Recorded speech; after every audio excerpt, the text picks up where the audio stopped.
샬롬, 하나님의 은혜가 우리 삶 가운데 가득하기를 간절히 소망합니다.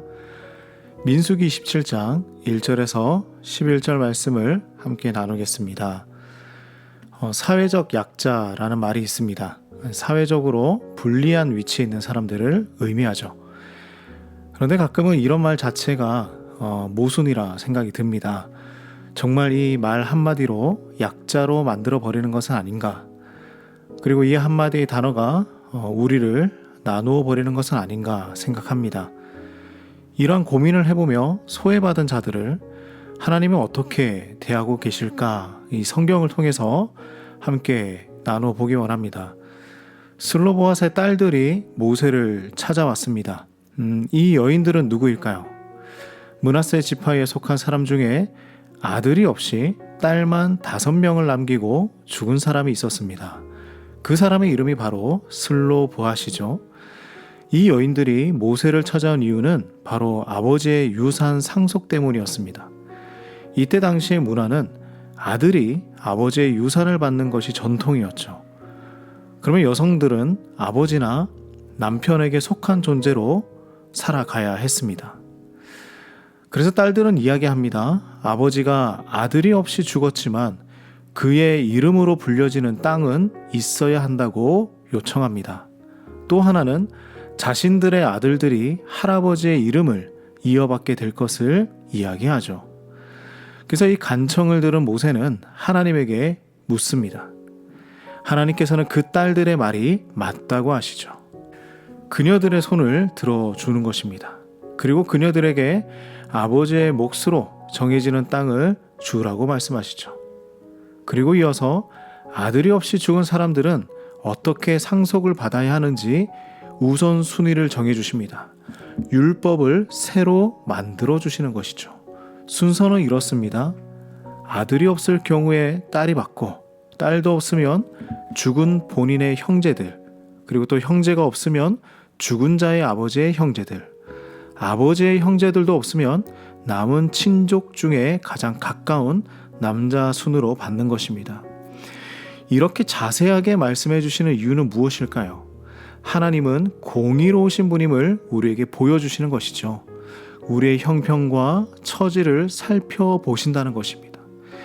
하나님께서 주시는 이 율법은 바로 사람을 살리는 은혜의 법이라는 사실이죠. 예수님과 종교 지도자들도 마찰이 항상 있었습니다. 그 마찰의 이유는 율법을 어기는 것처럼 보인 예수님의 행동들 때문이었죠. 그래서 그들은 율법을 판단의 도구로, 정죄의 도구로 사용했습니다. 그러나 예수님은 율법도 필요하지만 그들에게는 사랑이 함께 있어야 함을 가르쳐 주셨죠. 이 슬로보앗의 딸들의 손을 들어주신 그 하나님의 마음도 동일한 것입니다. 그녀들의 요청은 율법대로라면 거절되어야 했습니다. 그러나 하나님은 그녀들의 이야기에 귀를 기울여 주신 것이죠.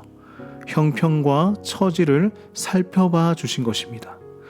하나님은 오늘날 우리에게도 동일하게 행하십니다. 우리의 삶을 살펴봐 주시고 헤아려 주시죠. 율법도 있지만 그 안에 사랑이 더 크게 작용합니다. 하나님은 율법까지 바꾸셔서 슬로보앗의 딸들을 살펴봐 주신 것입니다. 하나님의 공동체는 이렇게 살아가야 하는 것입니다. 교회 안에서 차별이 일어나면 안 됩니다. 부유한 자나 가난한 자나 같아야 합니다. 직분을 세우는 일도 헌금의 양으로 정해져서는 안 됩니다. 장로가 되려면 부자여야 한다는 생각도 사라져야 합니다. 천국은 돈으로 못 간다고 고백하면서 재정의 많고 적음으로 판단하는 일이 얼마나 많은지 모릅니다. 먼저 믿은 자나 나중에 믿은 자가 같은 대우를 받아야 하는 것이죠. 좋아하는 성도와 싫어하는 성도가 있어서도 안 됩니다. 우리는 하나님의 성품을 닮아가야 하는 것이죠. 고린도전서 1장 10절 말씀에 보면 이렇게 사도 바울은 말합니다. 형제들아, 내가 우리 주 예수 그리스도의 이름으로 너희를 권하노니 모두가 같은 말을 하고 너희 가운데 분쟁이 없이 같은 마음과 같은 뜻으로 온전히 합하라 전합니다.